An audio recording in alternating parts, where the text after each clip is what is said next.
All right, peace, family. You're tuning in to the pro-black perspective on KWAZ Radio, and today we're going to continue reading the Book of Power. This is episode 14. If you commence, make sure you finish, and it will be David Walker this time, right? So I'm going to show you, I'm going to give you some backdrop. David Walker is one of the brothers that, like, when I went to a library, and I went to a bookstore a long time ago, and I said, I need to buy some books. I need to buy some books on African consciousness. I was kind of in other, ideologies at the time, like, socialism and, Democrats and Republicans or whatever, who knows, whatever. But the point is that I was like, I need to get some books. And so the bookstore owner told me to get two books. Well, he told me to get a few books. So this is actually when I bought When We Ruled. I bought When We Ruled. I bought David Walker. He was trying to push me onto Neely Fuller Jr.'s, compensatory codes, but I was like, that doesn't sound interesting at all. I'm glad I didn't find that interesting, right? It was like a dictionary or something, and I was like, no, I'm not into it. I don't want to read a fake dictionary. That doesn't make any sense. But, later on, you learn more. Like sometimes your intuition just kind of tells you. But David Walker was one of them, and it was just one of my favorite books for a long time. I think I also got Stolen Legacy at that time. So it was just, those are just great books to have, just to read. I mean, if you can read a lot, then definitely get David Walker, get Stolen Legacy. Make sure you get When We Ruled, right? If you don't want to read a lot, just get When We Ruled, But David Walker, I put some of that in the Book of Power just because this was one of the Oncobia of the past, okay? So we're kicking into it. 8.3, David Walker. For those of you who have the Book of Power and you haven't read up to this page, hey, 130, right? For those of you who do not have the Book of Power, then just click onto this preview. It's in the description below and enjoy yourself, right? But in the meantime, in between time, also, I just want to remind people, make sure you check out the other podcasts on the KWAZ network. We're expanding, we're growing, and it's showing, Make sure you get the Harsh Reality podcast. Make sure you get the Bitters and Medicine podcast. Make sure you subscribe to the Queen's Council, okay? Now, without further ado, let's go into it, right? So this is technically an essay. So this is actually the section called Additional Speeches, right? It's technically an essay. I just kind of modified it so it could be a speech, right? Because it's that good, right? Baba here delivers to us a description of the depravity of the Ascati value system, but also a message for the would-be warriors. Finish your work. So this is really important. The Ascati value system, and if you should have paid attention to the Urugu series I was doing, the open discussion. It's so good. Urugu is a very good book as well. Like I said, if you have time to read, make sure you read the Urugu. If you don't have time to read, like I said, you got Robin Walker. You got the list of 12 books, plus I would say some history books. So Robin Walker is one of them, right? But, if you don't have time to read, that's fine. But if you do have time to read, pick up Urugu. And if you can't even read Urugu, go listen to that series. It's a really good discussion. I read through several passages and a group, and I discuss those passages, and the discussion is very helpful. And the sections that I highlight are very helpful as well. So make sure you check that out. But the one thing you have to understand about us as a people is that we have a value system and our enemies have a different value system. Okay? We have a value system and our enemies have a different value system. And the trouble is this, that you have to defend your value system. Okay? You have to defend your value system, and your value system should be towards your interests. Because check this out, every people have a value system toward their interests, unless they are colonized. Okay? Unless they're mentally colonized, every people have a value system towards their interest. All right. And some people will tell you otherwise. They'll say, hey, like one of the things that we talked about in Urugu yesterday was how there's this idea of universalism. Okay. And how you have to counter universalism with particularism. So universalism would mean, right, that when people are saying, hey, we're going to help the world, we're the world saviors, or even, they're the world conquerors or whatever. But it's like, if you look at their visions of the future, this is something I pointed out. If you look at their vision of the future, whether you're a Star Trek fan, a Star Wars fan, or even a Mass Effect fan, right? Because I pointed out all of them, right? All of these visions have this idea of this unity of races, right? But they're unified. They're united under one people, right? They're united under the white man, okay? And that's really what it is. America is this country for everybody, but it's united against under this one white man. It's united against white. It's united under white people and white value systems and so on and so forth. So that's really, and what you have to realize is that it's always going to be that way. That they are looking for their particular interest. And like the last episode of the episode before last of the Yurugu podcast, I played a Hillary Clinton speech where she's railing against China. Okay, she's railing against China, and she's like, "We got to do this for the Western world," And the thing is that China is looking out for its particular interests, and Hillary Clinton in America are looking out for their particular interests. But she's clouding it like, "Oh, we're looking out for free markets.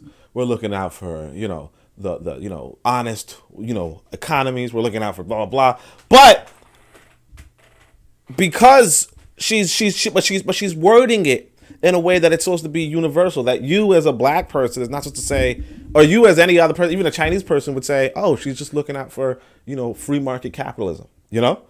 She's not looking out for America. She's not looking out for white people. She's saying, "Oh, we're going to unite across the Atlantic."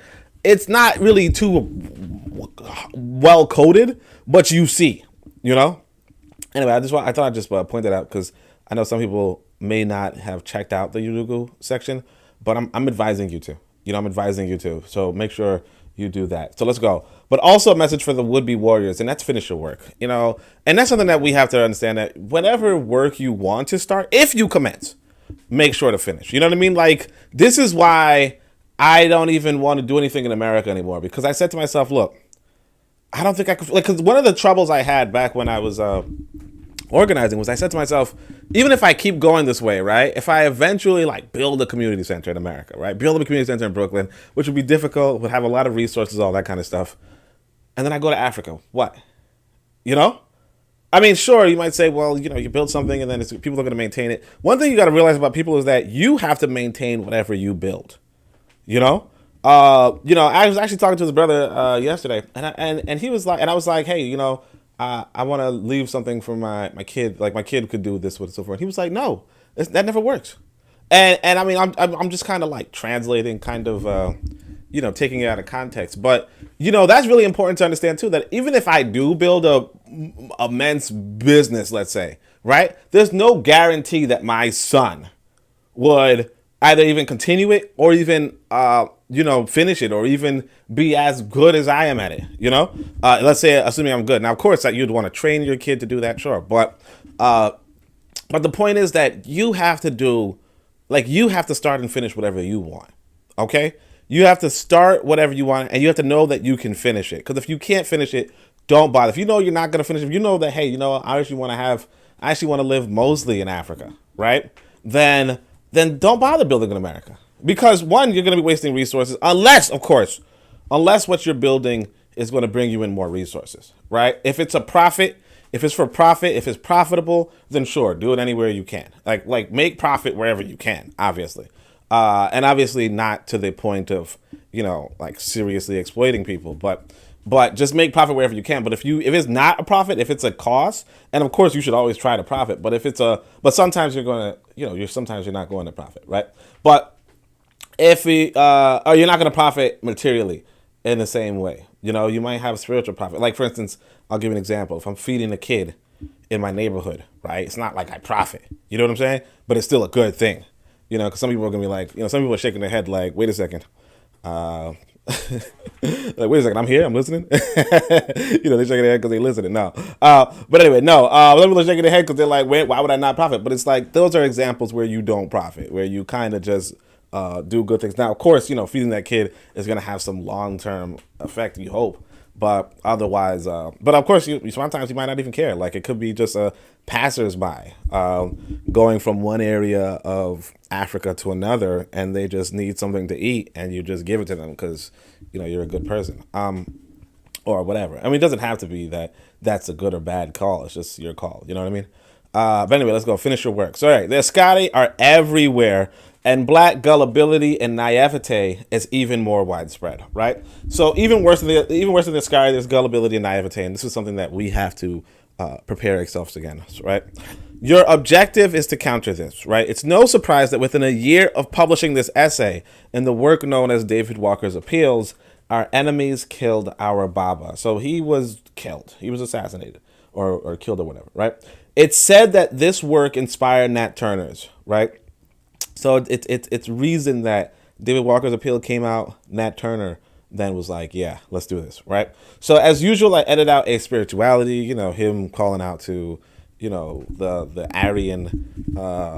Aryan God, if you will, whatever you would call it. I edited that out because I don't think that it's worthwhile for our children to be exposed to things. I mean, obviously, if you want to read what it looks like raw or whatever, just pick up the book David Walker's Appeals. But if I'm presenting this book as a teaching tool for our children, or as a tool that they can use for speechcraft, that they can say, when my curious observers come to notice, I don't need them praying to, I don't need them acknowledging their enemies' deity. It doesn't make any damn sense. And I mean, for those of you who might not know, I was engaging in this quote unquote Abrahamic religion debate, and so I started learning a little more about these Abrahamic religions, and I'm starting to see, right, that this character named Abraham, he comes from this land of Ur, and you realize at the time, as a nomadic shepherd, where he's coming from the land of Ur, he is an Aryan, and so he's an Aryan that comes into Palestine, right? Sees a black population there called the Canaanites. And he's like, we got to enslave these people. And so a lot of the whole faith is parallel, in fact, to the conquest of the Indus Valley civilization. And for those of you who are familiar with the pro-black compendium, right, in there I tell you that was the beginning of the end of black power. You get what I'm saying? So and it's really interesting because those wars that I describe in the pro-black compendium, the Indus Valley Civilization War and the Akhenaten War, and of course I eventually talk about the Assyrian invasion. I think I talked about that in the Book of Power, but those three occasions are actually documented in the Bible, in the Wazungu Bible. But the way how they document it is that it's seemingly that they're on the side of the people who conquer the Africans. So they're, of course, the Aryans invader. That's like obvious. It's spelled out, like there's no nomadic shepherds that are like if you read Cheikh Jobe's Two Cradle Theory, he'll talk about how the southern cradle had the nomads and the shepherds or whatever, and then the northern cradle had the nomads and the shepherds, and the southern cradle had the agriculturalists and so on and so forth. And of course, someone pointed out to me actually yesterday that in the Bible or in their Bible or whatever, the Aryan Bible, let's say, right? So apparently Egypt finds the Aryans finds the shepherds reprehensible. So it's just a lot of it's just layered to say, you know what, these are the Aryans, and they're doing what they did in the Indus Valley civilization, but they're doing it farther west. And of course they document the fall of Assyria, and they say, yay, Assyria won. And for those of you who might, I was also in this discussion, and there was a comment, there's also they're against Judea, so on and so forth. Judea is actually a real nation. I think that they might have been a cult in Judea, and not necessarily like the whole people. They might have been a minority in the culture. So, but like Judea is a real country that really did try to fight the Assyrians up until a point. I believe that's why I advise people to read When We Ruled. When you read When We Ruled, you'll see that I think there was a family, there was like a feud between the two brothers. Like one was the prince, the other one was the king, or something like that. Or like the king's brother, and then I think he kills his brother, and then they let the gate open for the Assyrians or something. It's complicated, but it's definitely something to read into, and like hopefully maybe someday I'll talk about this stuff. But before that, I want you to know that you should read When We Ruled, and I put this in the Discord. Okay, so When We Ruled, read Ancient Future by Wayne B. Chandler, and read Timaeus by Plato to know about floods and so forth. But other than that, yeah, it's a little bit of a tangent. But that's why I didn't put the religion in the book, right? Because it's like, it's a good thing I didn't, But anyway, because otherwise I just regret it now. But all right, but make a special note of Baba's description of Amon's enemies, our right to kill, and how easy it is to kill. So here, David Walker is going to tell us that, well, he's going to use, Aryan, whatever, but I'm going to change it to Amon. And, he says, look, we have our enemies. We should kill our enemies. And it's actually pretty easy to kill your enemies. And that's something that we have to process as a people, that it's actually pretty easy to kill somebody, like I tell you guys, I've almost choked out somebody for no damn reason, but it was pretty easy, and that's something that is surprising to most people, or it shouldn't be surprising, but your enemies are very easy to kill, and that's why they protect themselves. They wouldn't protect themselves otherwise, right? They wouldn't protect themselves if they were like walking tanks. You know what I mean?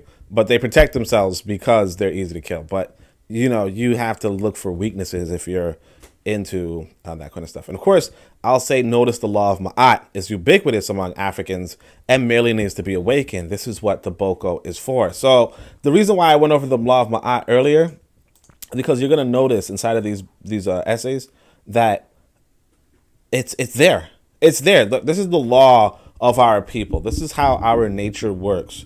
And so, just being able to speak about our culture, and of course, just a reminder to those of you who may not be following, the law of Ma'at would be, Ma'at is war against his fat, and his fat is war against Ma'at, and that's what it is. That, like, at the end of the day, and actually, I want you to know this too, that when I was talking about Uruguay, I failed to mention this, but remember Adi was saying white people are fighting for their order.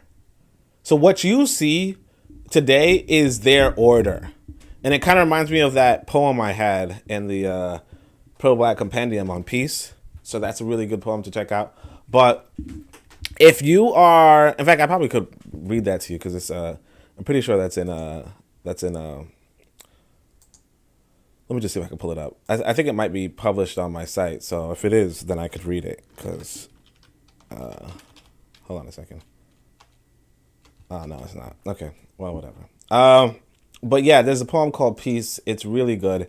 And it basically tells you that what they call peace is what's around you. What they call order is what's around you. And because of that, you have to realize that, you have to fight against them. You have to fight against them unless you want this. Unless you want this situation, you have to fight against them. And of course, they're going to convince you to want this. But what they want is for you to be below them. And that's where you are right now. All right. So let's go. And I just want to say this. You're below them right now. And you as an African shouldn't be. Okay. You as an African shouldn't be. So let's go into the speech. Right. All right. Good long exposition, I know, but whatever. When my curious observer comes to take notice of those who are said to be free, an assertion I deny, he will see that branch of ignorance among the enslaved assuming a more cunning and deceitful course of procedure. I actually like this right here. He's like, look, we're not free. This brother, he's writing this in 1850 or something like that. Like this is before Nat Turner. This is like during slavery. And he's like, there are going to be people among us, because he's up north, I guess. And he's like, yeah, they say we're free. We're not free. I mean, he gets killed after writing this. Okay, he gets killed after writing this, Not to say that free people don't get killed, but it's very clear where the power is. And that's what, like, you have to understand that when you say freedom, you have to be saying power. Like, just say power, because you're going to confuse people, because people believe they're free when they don't have power. And that's stupid. You get what I'm saying? It's like, for instance, my son, whatever he want to eat. Now, I kind of, if I decide what he's going to eat. I mean, he has the freedom to not eat like something on his plate, but he don't have the freedom to put anything he wants on his plate. You know what I mean? Like he don't got the power to do that. You get what I'm saying? And of course, you know, like I said, and like real talk, if I were that sort of sadist, you know, he would be eating everything on his plate. You know what I'm saying? But that's the thing about freedom is about power. You know, freedom is about power. But anyway, let's keep going.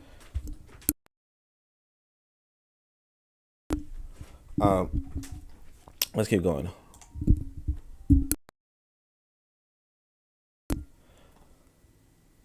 All right, so let's go. He may see some of my brethren in league with tyrants, selling their own brethren into the worst pains of Ptah, not dissimilar to the exhibitions in Africa, but in a more secret, servile, and abject manner. So this is actually, I actually like that I have this section in the book. Okay, so this is him talking about how black folk in America were selling black folk in America into slavery.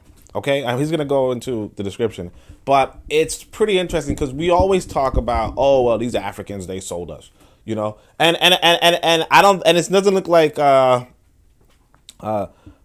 David Walker is denying it, right?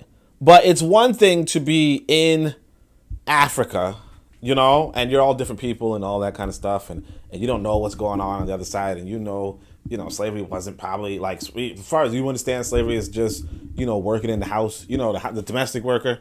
As far as you understand, you know, someone just wants a lot of domestic workers. They probably have big houses. Who knows, right? Versus you being, you bearing the lash yourself and saying, yeah, I'm going to send somebody else down there, you know?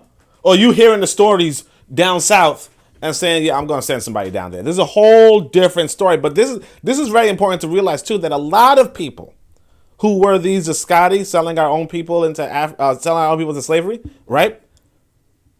They had children. Okay? They had children. You understand? You walking among some of the people who sold their own people. Just understand that. Just understand that as a concept, right? So, Oman, and this is when it's really your own people, you know? In Africa, you could have said, you know, it wasn't my own people. You could have been like, yeah, I'm Igbo, he Yoruba, you know? You could have said that, you know? Makes a little more sense, right? Or you know, or you could be like, oh yeah, well, I'm Ashanti, you know, and that person's, you know, Luo or something, right? You know, on the other side of the country, you know what I mean? Or the other side of the continent. You could be like, yeah, that makes a little more sense because that's what people do today. They're like, you know what? I'm from Nigeria, he's from Niger, you know? Like Jerry and Nigeria could go at war, and nobody would be like, why are they going at war? Like they're the same people. Nobody's gonna say that, right? I mean, you could say that, but it doesn't make much sense, right? I mean, you could say it, but there's an excuse. You could be like, no, they're different nations, they're different governments, they're fighting over resources. It makes a lot of sense, right? When you're in the same country, when Uganda is fighting Uganda, it makes less sense. Right, and this is what it's happening in America, where people in America, and when you know the stories in America, it just boggles the mind. But okay, oh Amon, I am full. I can hardly move my pen, and as I expect, some will try to put me to death to strike terror into others and to obliterate from their minds the notion of freedom, so as to keep my brethren the more secure in wretchedness, where they will be permitted to stay but a short time, whether tyrants believe it or not. I shall give the world a development of facts which are already witnessed in the court of the hereafter. My observer may see some of those ignorant and treacherous creatures, Ascari, sneaking about in the large cities, endeavoring to find out about all strange African people, where they work and where they reside, asking them questions and trying to ascertain whether they are runaways or not, telling them at the same time that they always have been, are, and always will be friends to their brethren, and perhaps that they themselves are absconders, and 1,000 such treacherous lies to get the better information of the more ignorant. There have been at this day in Boston, New York, Philadelphia, and Baltimore, Ascari men who are in league with tyrants and who receive a great portion of their daily bread through the monies which they acquire from the blood and tears of their more miserable brethren, whom they scandalously delivered into the hands of our natural enemies. Listen to this right here, okay? Listen to this. So, I mean, that's sad, right? I actually made a post the other day. I said, look, you can't forget that there are people who make a living kidnapping children. So stay by your child. You know, stay by your children. This is not just a living kidnapping children. This is the living kidnapping people. Children, men, women, everything. And this is back in the 1800s. Look at this. He says there's an incident in 1829. So he's talking about this is back in the 1800s. There were people who made a living kidnapping people. Of course, you might say, well, look, that's exactly what this quote unquote transatlantic slave, y'all guys, you people call it a trade. I don't know why you call it a trade, but let's say whatever, right? This is exactly what that was. It was people making a living kidnapping people. You understand? Kidnapping, and to this day you have missing women. To this day you have missing children. To this day you have missing men. To this day. You understand? To this day,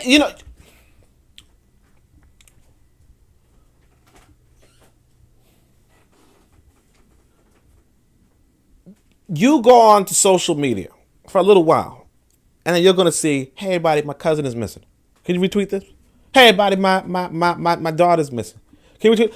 It's gotten to the point where I'm saying to myself, look, sometimes I say to myself, because my son, I like for him to play out with, some other kids, right? But I tell myself, look, I do not, I want a lifestyle where I could be indoors and know that my kid is being watched when he's outside, right? So I'm not in I'm gonna say to myself, it'd be nice if I was in a black neighborhood, right? Because I'm kind of in a white neighborhood where I'm not really making them play with none of these white kids, right? But I'm I kind of wanted to be in a black neighborhood. But I say to myself, look, in black neighborhoods, these kids are getting kidnapped. Nobody knows, and nobody knows how to do nothing about it. In fact, I'll tell you this. There was a story about these kids who were getting kidnapped, so on and so forth. Come to find out, they were across, they were in a house, a big-ass house. Probably crying their ass off. I shouldn't curse, but, probably crying all the time, getting raped, obviously. They were in a house right kind of let's say 3 blocks away. Okay? A bunch of kids kidnapped. And none of these people could do nothing. So it's you saying to yourself, look, I could leave my kid with this person and they watch them, then suddenly the kid's missing. And then what? I don't know what happened. And you don't know because, look, these are people, their grandparents, their great-grandparents were kidnapping kids, kidnapping people. You have to realize that there are insidious people among us. There are Ascari among us, and they will do anything. They know how to deceive you, where you can't trust anybody.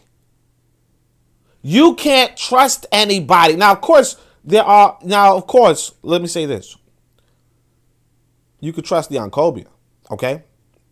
But that's a secret, okay? You could trust people who got the information and got the, for instance, they got the economy all right already. They got everything all right. All the check marks. You got to be cautious, though. You got to be careful. You understand? Because if you are not careful, some of these people are descended from this. They descended from these people. They were doing this for 100 years, 200 years.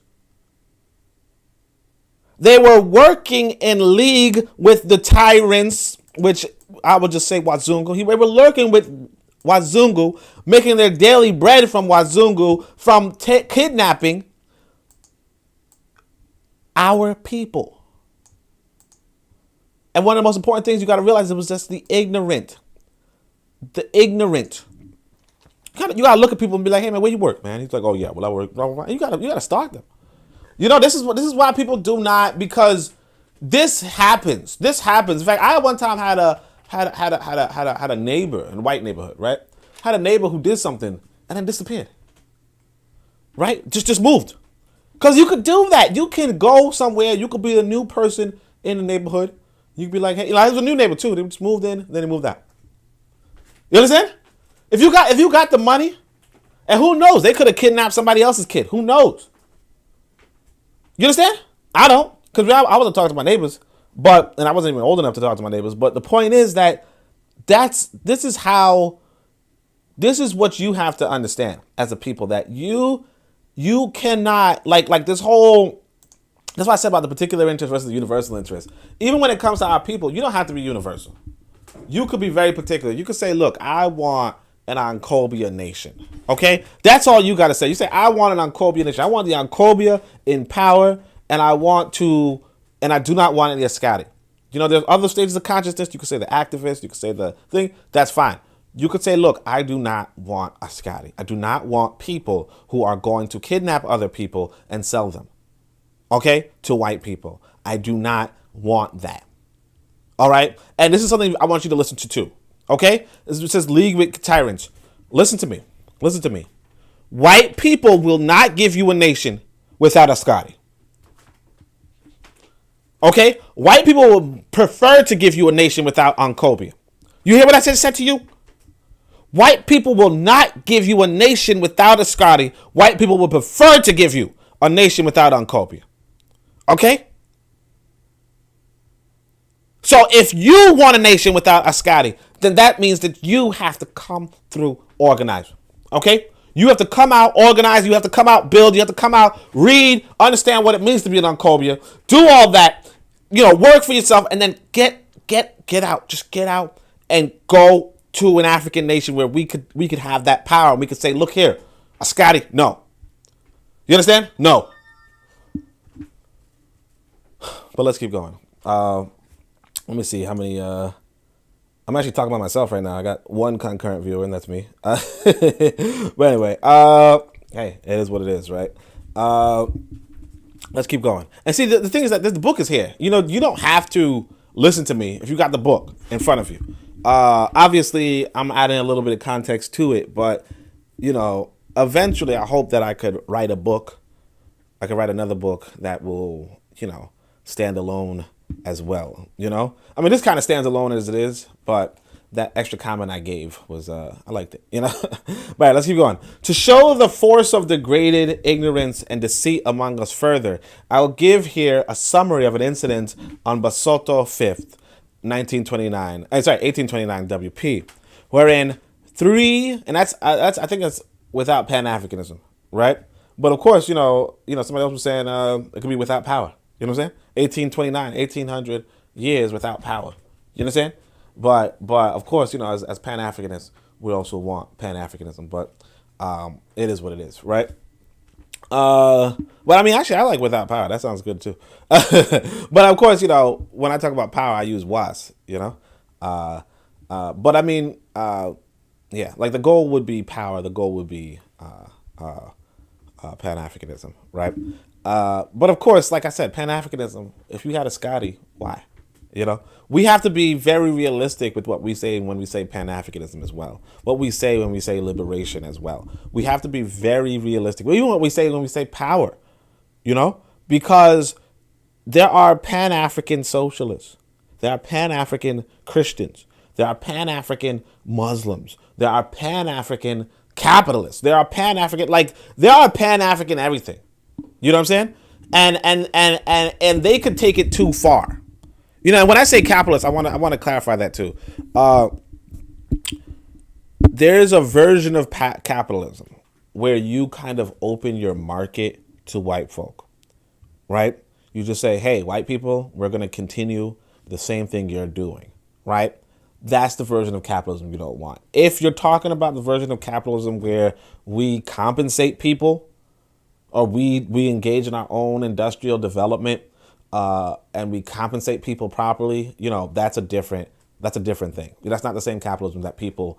So the capitalism that people critique, which is this world, you know, this European system, and then there's so it's European capitalism. And then there's the other systems that more so say, you know what? Yes, people can have private property. That's fine. You know what I mean? Yes.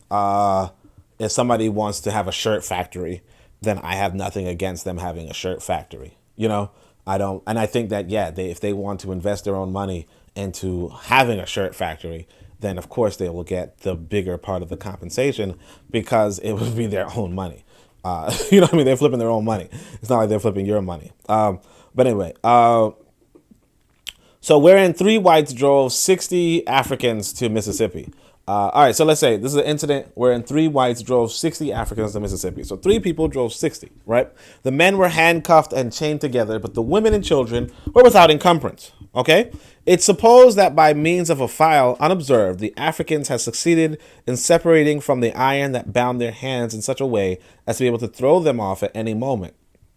Okay, so they're able to free themselves. Now, I want to emphasize this to everybody, that this is probably one of my favorite passages in David Walker's Appeals. I'm glad that it came right after that description of Americans enslaving Americans. African Americans enslaving African Americans, or selling African Americans into slavery. I'm glad, like, that was just a bonus, because it's one of those prevalent conversations in regards to ADOS in them, right? But other than that, let's keep going.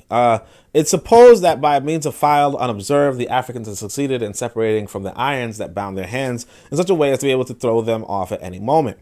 Around 8 a.m. in the morning, 2 of them dropped their shackles and pretended to fight. When the white wagoner rushed in with his whip to compel them to desist, every African revealed that they were perfectly at liberty. So one of them seized a club and laid the wagoner dead in one mighty blow on the head. One hit to the head. One hit with a club to the head will kill a person, okay? Another of the white men came to his assistance and met a similar fate by way of a pistol. One pistol shot kills you, right? The last white man was also attacked, seized and held by an African, while another fired twice with a pistol, each time the bullet only grazing his head. As the pistol was ineffective, the white man was beaten with clubs and left for dead. So check this out. So the Africans then pillaged the wagon and split the onboard trunk with an axe, earning around $2,400, which is probably good money back then, which is terrible. It's terrible that these people were making good money. These white people were making good money selling other human beings, right? But anyway, or selling our human beings, right?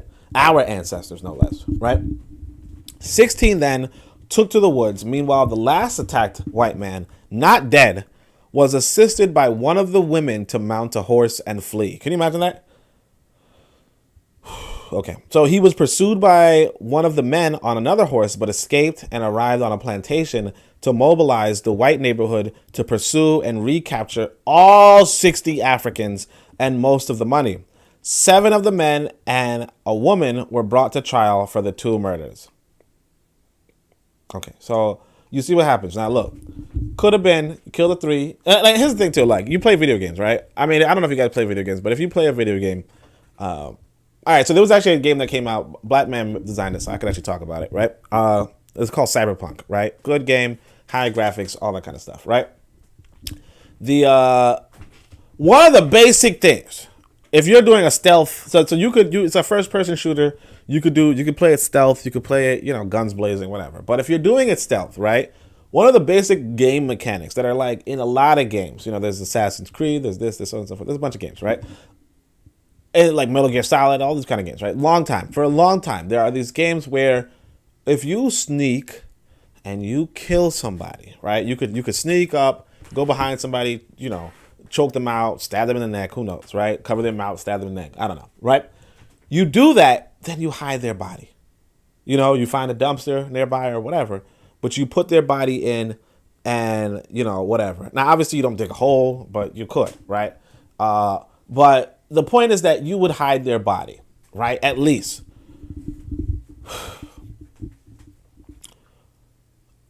They did, like, it's not like, and it's like, it's okay if you don't hide the body, right? But white folk will, like, oh my gosh. All right. I mean, you've read it. You've heard it. You leave this one person alive for some reason, right? Now, the thing is this. If you killed everybody and you left them out in the middle of nowhere, and you probably would have to because you can't necessarily move the wagon, But so you just got to run, I guess, right? But this last guy, if he survives, of course, he's coming after you. Like no part of there's no person who's going to get robbed, right? And it's a white person too, at that. There's no person who's going to get robbed and then not try to retaliate in some way, or not try to organize some sort of retaliation in some way, especially if there's a system in place for just that. You know, like maybe if I lose something and I say, you know what, I don't think the police are going to bother with it, right? Because if I'm in, the West and I'm saying, the police might not care, that's fine. But this is a white person. 60 black folk just committed 2 murders, right? In their eyes, right? Committed 2 murders and beat another white person to death and stole $2,400, right? And you think, you know what? Let me help this guy on a horse. Let me help him up because, I'm a good person. Come on. It might be that this right here is going to... Oh, yeah. So eventually, this is one of my favorite quotes. I think it's in the Pro-Black Compendium. But let's keep going. So, yeah, that's already a problem. So 7 men and women were brought to death. And guess what? Brought to the trial. And obviously, you know what happens to them. They were killed. All because this woman said... And I want to say all because, who knows, they could have caught them anyway. But here's another thing too you realize too, right? That sometimes it's really hard to catch somebody after, after like 3 days or something. You know what I mean? Like it's really hard to, like for instance, because as a parent, I have to worry about this kind of stuff. But somebody takes your somebody takes, a family member of yours, right? Now they're traveling for 3 days and you don't mount a search, even if you try to search for them within a day, it's going to be difficult. But if they're like fleeing out of the state or hiding somewhere, right? You like the trail goes cold, I think there was a show called 72 Hours or something like that. I don't remember, but there was a show like that where it's like, you got to solve this thing within 72 hours or else, you're not going to solve it. Or you're going to have to like wait for like years or something. You know what I mean? Like you're going to wait for some clues somewhere, but that's just the world that we're in, Here's my brethren. I want you to notice particularly in the above description, the ignorant and deceitful actions of this Ascati woman. I beg you to view it candidly and as for eternity. Here a notorious wretch with 2 other confederates had 60 of them in a gang, driving them like brutes, the men all in chains and handcuffs, and by the help of Amun, they got their chains and handcuffs thrown off. So I want you to realize that, before he didn't say Amun. So it's like I said, it's an Assyrian, like what he was referencing was an Assyrian, like the Assyrians were like, no, sorry, not Assyrians, Aryan. The Aryan deity. And it's like the Aryan deity is going to help the Aryan people, or the people of Aryan descent, or the people who the Aryans actually want to help, But anyway, let's keep going. They got their chains and handcuffs thrown off and caught 2 of the wretches and put them to death and beat the other until they thought he was dead and left him for dead. However, he deceived them, and rising from the ground, this servile woman helped him upon his horse and he made his escape. So I want you to figure this out too. Right, left it for dead. There's this video. You guys heard of the police officer who was in America. There's this police officer who was gunned down in the freaking streets by this white boy. Right, so this white boy just guns down this police officer in the streets. It's pretty interesting. So what happens is that yesterday there was a bit of medicine, Shoot the Breeze, and I think KW Don 7 linked the video like uncensored, because usually it's censored, right? And what you see is that this white boy, when he shoots this police officer, boom, boom, boom, boom, boom, boom. Then he runs up closer, boom, boom, boom, boom. Then as he's about to go turn around, shoots the guy again in the head. He makes sure this man is dead. And if you actually study the video, when the police officer realizes he's getting shot at, he's reaching for his gun too. You understand? So it's not like you could have just shot him once and then got away. Right? It's not like you could have shot him 3 times and got away, because the guy is reaching for his gun. So the other gunner knows to not just shoot him, but to make sure he's dead. You understand?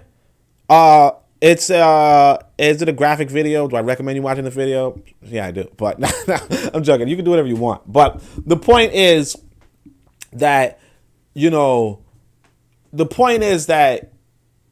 even this white, like you gotta finish people off. Like I understand that if, ancestors forbid, right? That's me using my Christian terminology, right? No, but anyway, ancestors forbid. If I'm killed, I know the person's probably gonna finish me off. You understand? I don't expect them to say, you know what, I beat you to a bloody pulp. Now, go on about your business. You know, I don't expect that. You know, I fully anticipate. Okay, I'll just wait for the final shot. You understand? But that's how it's done. You know? And I mean, hopefully they're not listening to this video and say, well, you know, you said it, that's how it's done. But, you know, whether they do or not, they probably understand that. You understand? But that's how you're supposed to do. You're not supposed to, because you can't deceive death. You know? You beat the guy, you killed one, sure, right? And you said, okay, I killed him in one hit. Okay, then shit. You know? You shot the other guy and you're like, oh, sure, right? But this guy, you know, he's like, oh, I'm dead, everybody. You know, and they're like, okay, he's dead, right? No. You know, you say, you know what?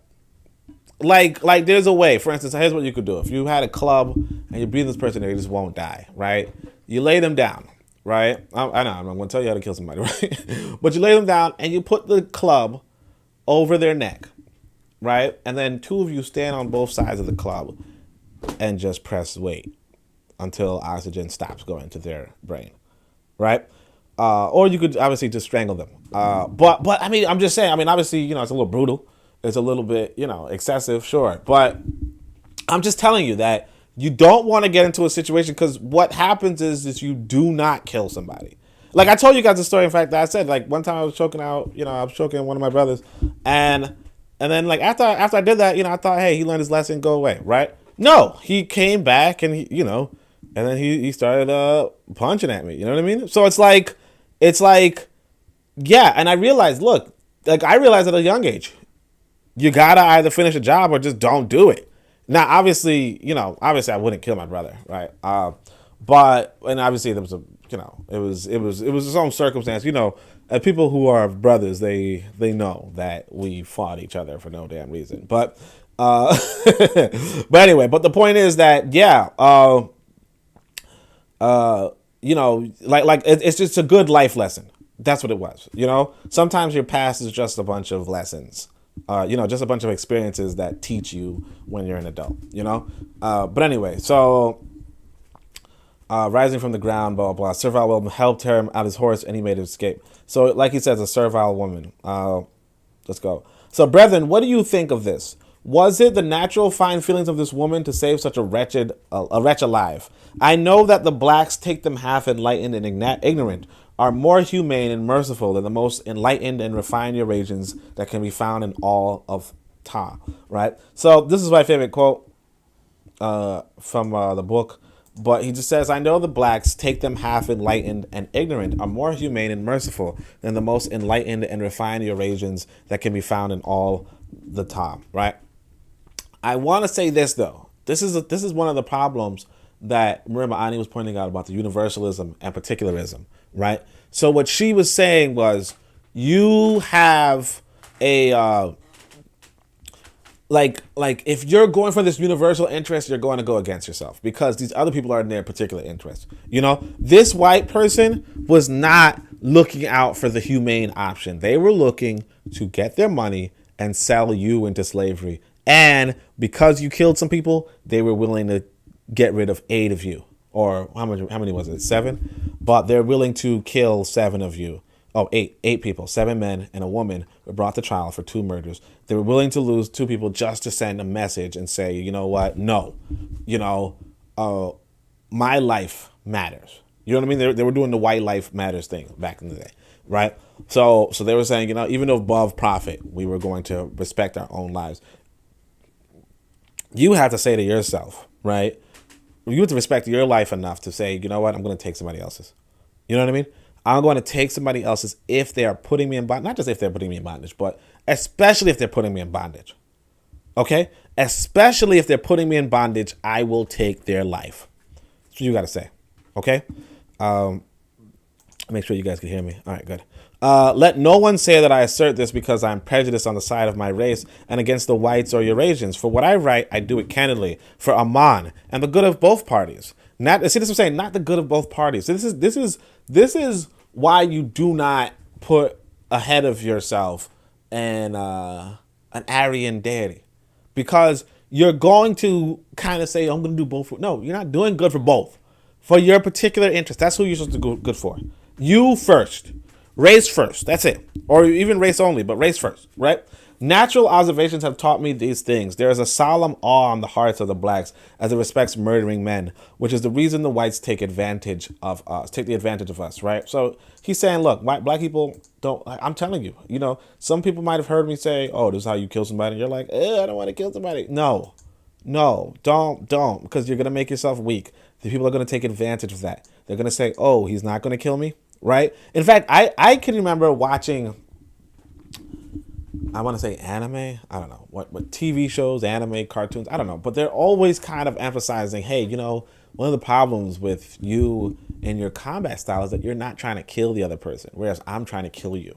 And because I'm trying to kill you and you're not trying to kill me, I have the advantage. And they're spelling this out in like their animations, their cartoons to children, And of course, we as Africans, we're probably watching it like, oh, this is funny and this is nice and oh man, these fight scenes are good. But there are giving their culture. They're telling people, hey, look, if you want, it's the same with this what was it called? Like basic firearm training.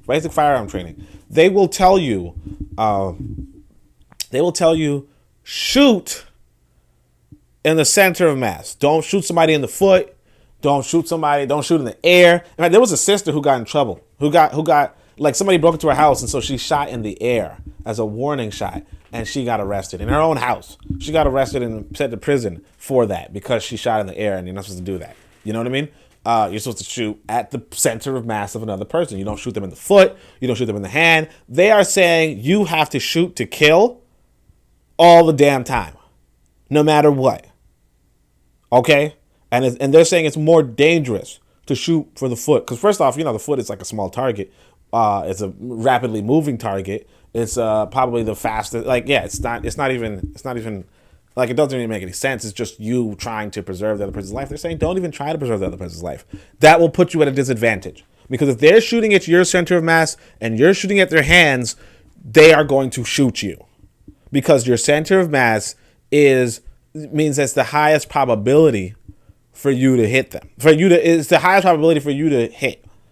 Okay? It's the highest probability for you to hit the next person, because it's the center of mass. So that means that if you deviate from the center of mass, it like the most deviation. I mean, it is the minimum. Sorry, it will have the you understand. You understand what that means, right? I mean, I hope you understand what it means. All right. So anyway, whereas the whites, despite being great cowards, whenever they have the advantage or think that there are any prospects of getting it, they murder all before them in order to subject men to wretchedness and degradation under them. And this is something you have to understand too. And you could call it great cowards. You could call it being tactical. White people are going to see this tactical. If you have the advantage or the prospect of getting it, right? Then murder everybody in front of you and subject everybody to wretchedness and degradation. You understand? That's what they're saying. And I mean, and that's what it is. It's like you don't do it when you don't have the advantage. You don't do it if you don't have the prospect of getting the advantage. Right? And so what that tells you as an African people is this is how white people think, and it probably is, right? It's close to it at least, or it's a rational way to think, sure, right? And not to say that white people are rational. I'm just saying this is a reasonable thing to suspect of humans, and this is something that you even observe in the animal kingdom. If I'm looking at a tiger and I turn around, the tiger may jump on me then. If I'm looking at the tiger, he might not jump on me right away. He might be sizing me up. He might say, hey, is this guy able to fight a tiger? And obviously I'm not, but but he's gonna size me up. If I turn around, he's gonna say, no, you can't fight a tiger. He can't fight a tiger. And it's the same with white people. You're facing white people. You stand up to white folk. Like for instance, this is one time I had this white roommate in my dorm room, right? He kept doing some dumb stuff. He was just like banging his chair or something. Like he's like watching a game or something. No, he's playing a video game. That's what he was doing. Playing like some video game, and he's just so freaking, weird. Like, oh yes, oh my God. And I'm trying to study, right? So at one moment I'm like, hey man, can you cut it out? He's like, yeah, I'll try, And then he's, oh yes. So then I just got up, brought him up, pushed him against the wall and held him there like, dude, cut that shit out. And here's the thing too. I caught myself and I was like, oh wait, I shouldn't be doing this since I'm, student. Right? And as soon as I caught myself, then he was like, let me grab his shirt too. You know what I'm saying? But I was just like, what the? All right, whatever, man. You know what I mean? Like, but like when he saw himself helpless, he wasn't going to do nothing. If I started punching him in the face, he would have been like, shit, I'm getting punched in the face by this guy who's clearly bigger than me. Right? Or he's clearly stronger than me. Right?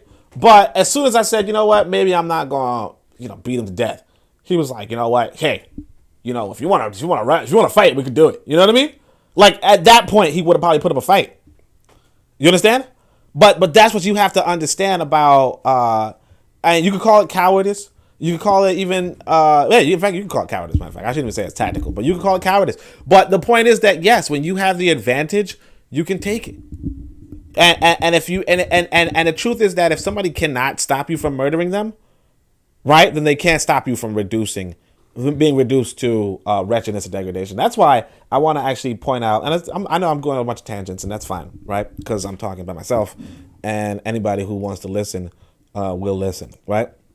But Huey Newton says any people who are, I think any people who are unarmed are slaves or can be reduced to slavery. It's the same thing. It's like if you are unarmed, that means that you cannot defend yourself against arms. You understand? If you're unarmed, I mean, of course, I'm not going to say that's 100% true. Obviously, having a blade is very effective, especially at close range. But generally speaking, if you are unarmed and the other person is armed, then yes, they can reduce you to slavery. Or you're already a slave and you just don't know it for some reason. Or you do know it. You know what I mean? All right. So anyway, this is the natural result of pride and avarice. But I declare the actions of this black woman are really insupportable. For my own part, I cannot think it was anything but servile deceit combined with the most gross ignorance. For we must remember that humanity, kindness, and ma'at does not consist in protecting Eurasians. You see that? Now, he doesn't say ma'at. He says maybe religion or something. I don't know. But Christianity, I don't know. But yeah, that's the thing. The Christianity does involve protecting Eurasians. That's why I put down my eye, because that's really the main thing. But of course, like I said, go back, read David Walker's Appeals. It's actually free online. You could just search. You could just say, you know what? I'm going to search the phrase for my own part. You do that, then you'll see. You can pull it up. In fact, I probably even do that right now. Nah, I'm not even gonna bother you. All right. Here is a set of wretches who had 60 of them in a gang, driving them around the country like brutes to dig up gold and silver for them, which they will get enough of yet.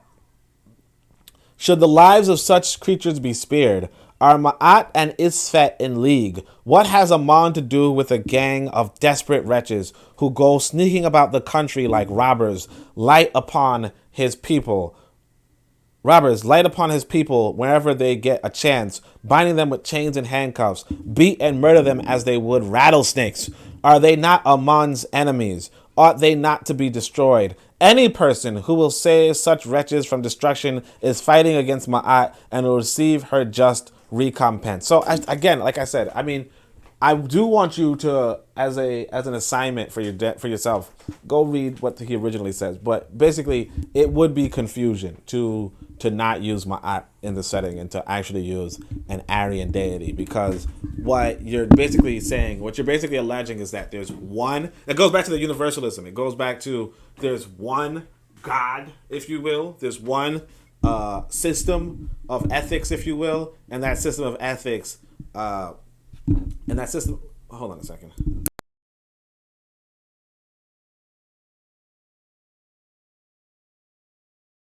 Yeah, there's one, deity, if you will, and there's one, system of ethics, and that one system of ethics doesn't seem to, and that system of ethics seems to favor one side only. And of course, like it just doesn't make any sense. Realistically speaking, every people have their own system of ethics, their own value system, and their own deity in a sense. You get what I'm saying? Their own natural, like they have their own, and because they have their own, or in fact, there's not this universal ethics. There's just this particular ethics. Like I said, the tiger and the human have a different code.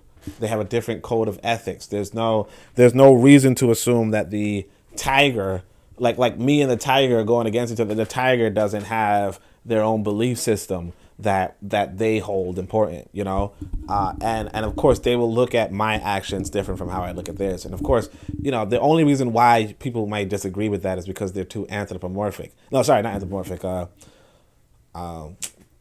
can't remember the word, but like human centered, but you don't have to be human centered. Like if you're talking about real life, you realize that yes, if we as humans are doing our own thing in our own interest, and we're not necessarily taking the interest of every living entity on this planet. We're not taking the interest of the rat or the roach or the whatever. We're not taking it. The roach might want me to put food on the floor, for it, like a cat does, right? But I don't. I don't leave out food for rats. But again, but of course that's a whole other conversation. But anyway, point is that I do advise you to look into that original. I could probably pull it up, to be honest, but let's go. Will receive her just recompense. But it's just a little silly because, again, in their religion, yes, the robber is like appreciated. The robber is appreciated in their religion. He can get the forgiveness in a sense, right? So the black men acted like blockheads. Why did they not make sure of the wretch? He would have made sure of them if he could. It is just the way with black men. 8 white men can frighten 50 of them, whereas if you could only get courage into the blacks, I do declare it, that 1 good black man can put to death 6 white men. And I give it as a fact, let 12 black men get well armed for battle, and they will kill and put to flight 50 whites. This is something that you have to realize too, that this is actually pretty true. Black people make the best warriors. In fact, this is something that was known even in the Muslim world at one point, So a lot of the Moors, the warrior class were African people. Like a lot of times the Arabs would talk about just how good black people were at fighting, at war. And of course, even in America, a lot of people who pass the physical exam and, excel in warfare and all that kind of stuff are black people. But we have to use that for ourselves. We can't rely on them to take advantage of that. So the thing is this too, that we would make even better leaders too. But what are we doing? What are we doing? The reason is the blacks, once you get them started, they glory in death. The whites have had us under them for more than 3 centuries, murdering and treating us like brutes. And as one said, they have never found us out. They do not know, indeed, that there is an unconquerable disposition in the breasts of the blacks, which when it is fully awakened and put in motion will be subdued only with the destruction of the animal existence. This is something that again, white people are actually very afraid of death. Black people kind of, we're not. Like I said, even on the Discord, I was telling people, so make sure you join the Discord and, engage the conversation. But I was explaining to people that when I was in the UAM, United African Movement, I was like 20 something, right? And I was like, you know what? If somebody rushed into this building to try to kill our leader, I would try to stop them. You know what I mean? I would say, even though it would be at a big risk for my own life, I would try it. It's like I was willing to put my life, even though I was like 20. I was a brilliant young man. I had a pretty good potential, I would imagine. Maybe you guys could agree, but yeah, I was like, even though I value my life, I'm not gonna be a coward. And that's the thing that it's really something to study. Like, are there people that you would put your life on the line for? And because unfortunately, a lot of us do not have that kind of mentality. And so, white people could just come in and like what they do to Steve Biko. I was pointing out, for instance, that they, again, like I said on the Discord, they had like 60 attempts. I don't know how many, but let's just say 60 attempts on Castro's life. They probably had 1 attempt on Sankara. They probably had 1 attempt on Lumumba. They even had one on Marcus Garvey, but luckily he survived. But the point is, and he was just pretty much undefended at the point. They had like 1 attempt on, maybe 2 attempts on Malcolm X. You know what I mean? But that's the That's the reality of the situation. And if you're not willing to protect and prepare, like if you're not willing to stand in front of the gun of this leader, then I don't see why this leader will stand on the podium for you, or stand to like lead you, because you're essentially going to lose everything. And some people will say, well, the thing is that we gotta have these leaders. Well, we gotta have a leaderless. Like every black, like anytime you tune into some black person, they're always saying the same stupid thing.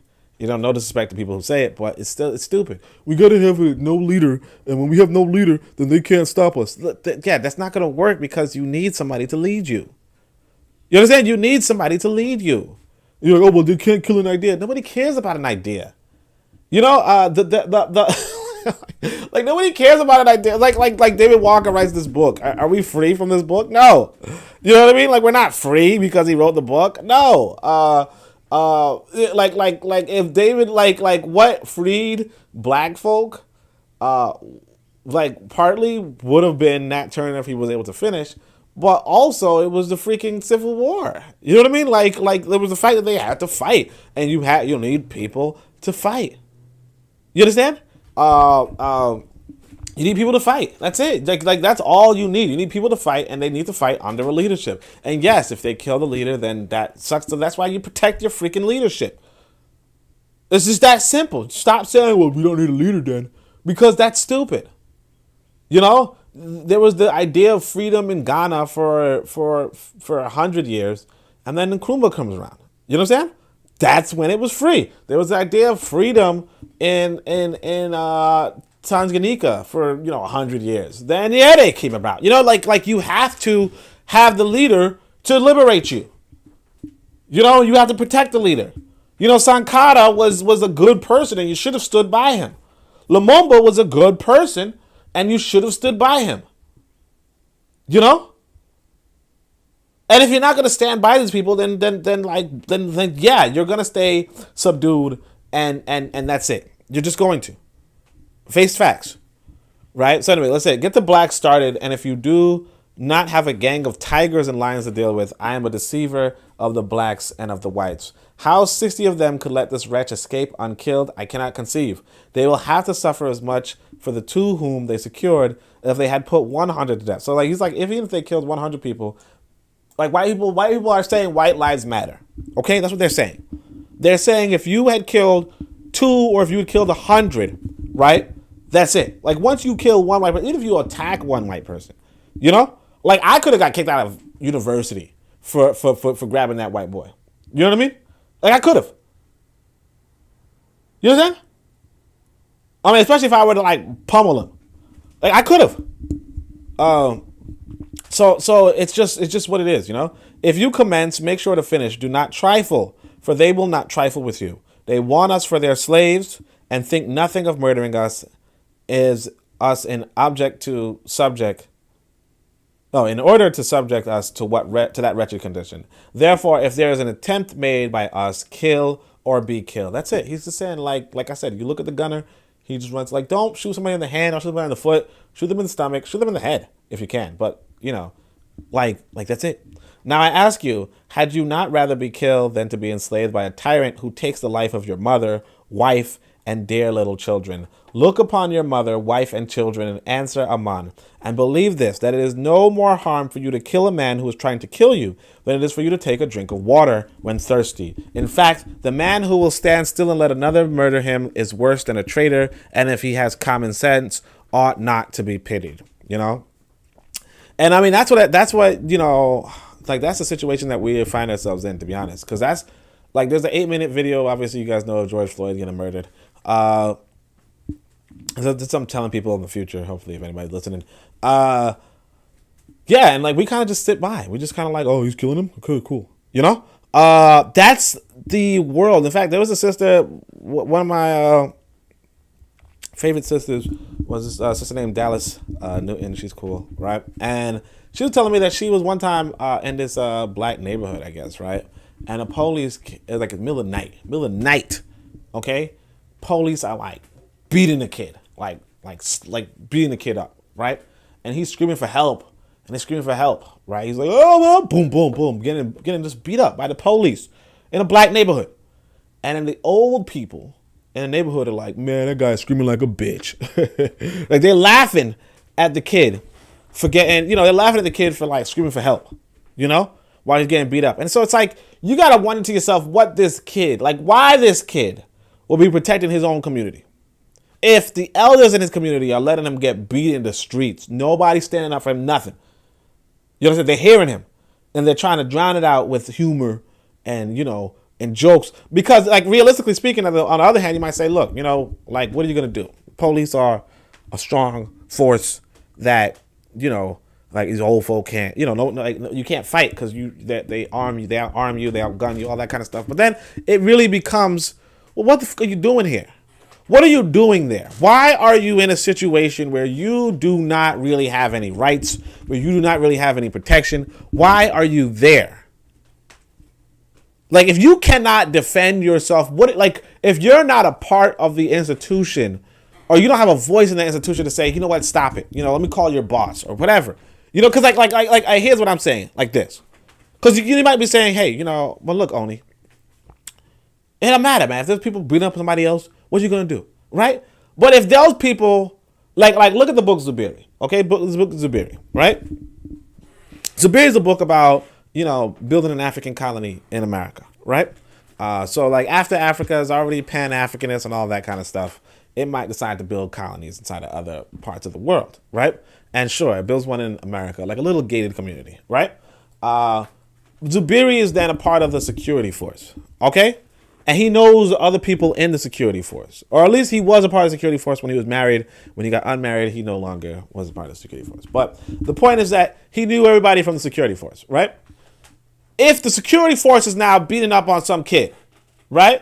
Zubiri could say, hey, you know what? Hey, guys, whoa, you're not following protocol, right? You're not doing it right or whatever. He'd be like, hey, look, I'm taking this to the king or whatever. I'm taking this to the elders, He can do that, and the people will be like, "Oh yeah, sorry. You know what? We overstepped our boundaries. We'd like to face discipline. We'll face disciplinary actions, right? That's what could happen in a free community. What could happen in a real community, right? Or in a black community, and this could happen in Africa too. It's like, if I got it good with the president or anybody, a big politician, anybody, right? And for some reason, my son's doing some dumb stuff, and then he gets caught up. And, they start wailing on him and then, and I'm like, hey, you cut it out. You know what I'm saying? They're like, oh, Mr. Oni, or not even. I just be like, hey, look, I'm gonna take this up to the, the higher courts or whatever. And they're going to be like, yeah, okay, we're going to put these people, for beating up your kid. Right? Because you got to realize this too, that when it comes to the murder of George Floyd, usually under normal circumstances, they'd let that white boy walk. That's what you're living in. Where they could just murder somebody and he could just walk. As far as beating you up, yeah, he could walk. You know what I'm saying? Yeah, he could walk. If he had not killed George Floyd and he just choked him, right? It would have just been it. It's just been, oh man, the police gonna say, no, he's gonna keep working. He didn't kill him. He got him arrested, sure. It wouldn't matter. But anyway, let's keep going. Deceitful and blah, blah, blah, blah. Let's see. Where are we at? In fact, the man who kills stand still, let another murder. Yeah, it's worse than a traitor. Like, worse than a scar. And that's the thing. That's like, you have to realize that this is where we are right now. We're here. And we have to, but the thing is this. I understand I understand it. Because, again, it's a white person's nation. You got to realize that because it's the white man's nation, I understand why this is how it is. So I want you to understand that you have to, and if it's an Ascari nation, if it's a Eurasian nation, right? If it's a bastard nation, right? It's not for you. Because it's going to be, the Eurasian nation is going to be in the interest of the Eurasian, right? Sorry. The bastard nation is going to be interested in the interest of the bastard. And the Eurasian nation is going to be and the Ascari nation is going to be in the self-interest of the Ascari. Okay? You need an Ankobia nation. That's what you need. All right? When you have that, then you will be in a better place. Now, of course, you might say, well, Oni, I'm an Ascari. Okay, well, why are you listening? You know what I mean? Like hardly anybody's listening to me. Why are you listening? That's my question. All right, so now let's keep going. So the actions of this deceitful and ignorant Askari woman in saving the life of a desperate wretch whose avaricious and cruel object was to drive her and her companions in miseries through the country like cattle, to make his fortune on their carcasses, are but too much like that of 1,000 of our brethren in these states. If anything is whispered by one which has any allusion to the amelioration of their dreadful condition, they run and tell tyrants that they may be enabled to keep them the longer in wretchedness and miseries. So he's saying there are snitches. There are snitches among us. O Africans, I ask you in the name of Aman, who made us, have we, in consequence of oppression, nearly lost the spirit of man, and in no very trifling degree adopted that of brutes? Are we brutes? That's the question. Do you answer? No. I ask you, then, what set of men can you point to me in all the world who are so abjectly employed by their oppressors as we are by our natural enemies? This is us, and not just. And he's not saying. And he's like, look, he's talking about how many other people have so many traitors among them. But not just that. How many of us are just working for our enemies? We have to say to ourselves, this is not the way that it should be. And this is why I tell you, listen to me. We got to get our focus out of America. I'm just waiting for this pandemic to die down. I'm waiting for this pandemic to die down because I want out. I want out. Okay? And I want you to understand that the people who are going to stay here, they're not going to have freedom. They're just not. You know what I'm saying? America's coming back stronger than ever. America was at its weakest point, and they did not do anything about it. They just sat there, typed away. You have to say to yourself, if you want to be free, and I don't know if you do, but if you want to be free, you want to be in an Ancobia nation. And that's why I'm telling you, go get this book, read about the Ancobia. That's it. Okay? Just go read about the Ancobia. Say to yourself, do I want to be a part of that group? You know? Do I want to be a part of that tribe in a sense? Do I want to be a part of that ethnicity? Remember, every ethnic group is a philosophical group. Okay? Every ethnic group is a group that's based around a philosophy or based around a value system. That's what they are. So this is what happens in African history. It's like, you could just be an individual and you say, you know what, I want to be a Yoruba. Like we tend to say, oh, well, it's a biogenetic group. That's not really. It just so happens that if you're born in the system, like what happens in human genetic composition is that if two people get together, if people stay inside of a community for a long time, their genetics are going to start looking like each other. But that doesn't necessarily mean that if you traveled from South Africa into West Africa and you said, you know what, I like this Yoruba faith, I want to be a part of it, you could have, like you are now a contributor to that genetic pool, and your genetic pool eventually will begin to mirror that of that community's. But you still somebody who came in. So it's just a philosophical group, okay? It's a philosophical group. Everything is. So you have to say to yourself, so eventually at some point, with hope, right? The Ancobia is going to have a genetic code.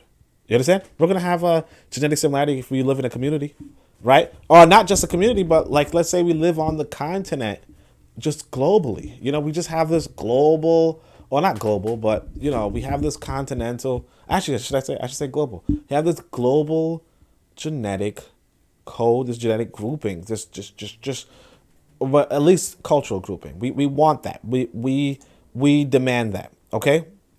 But of course that's a big science. We don't have to trouble ourselves with that.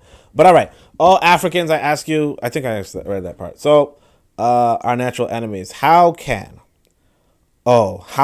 those enemies but say that we and our children are not of the human family, but were made by Aman to be an inheritance to them and theirs forever? How can the enslaver but say that they can bribe the best Africans in the country to sell their brethren for a trifling sum of money and take that atrocity to confirm them in their avaricious opinion that we were made to be enslaved by them and their children?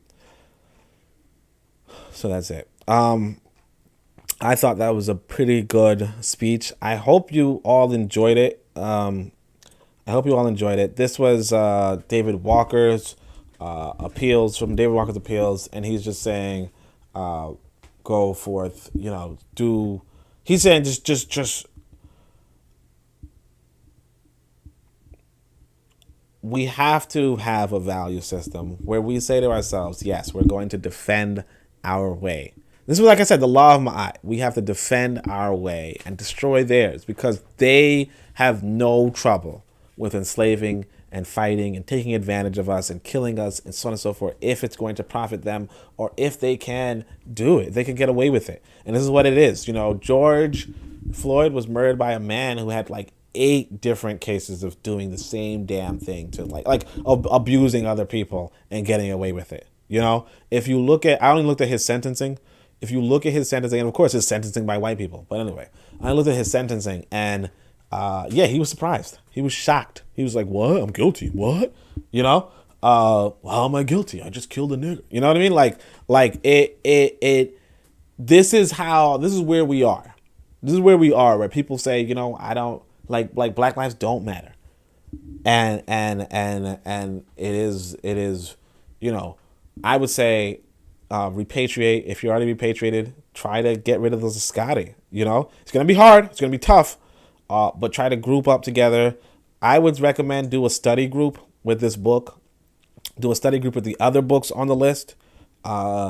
Make sure that you're following through and all that kind of stuff. And if nothing else, try to subscribe to the channel. Subscribe to the other KWAZ networks, the KWAZ programs, and just like we can be free. Like you can be free. How does that sound? You can be free if you navigate that way, and then if enough of us free people, free, intelligent, bold, courageous people get together and we can have the rest of the continent. We could have the majority of the continent free, and not just the majority of the continent, maybe the majority of the African world free. So we can do it if we try. So let's try. All right. So thank you so much for listening, everybody. And of course, Shem Yam Hotep. I go in peace.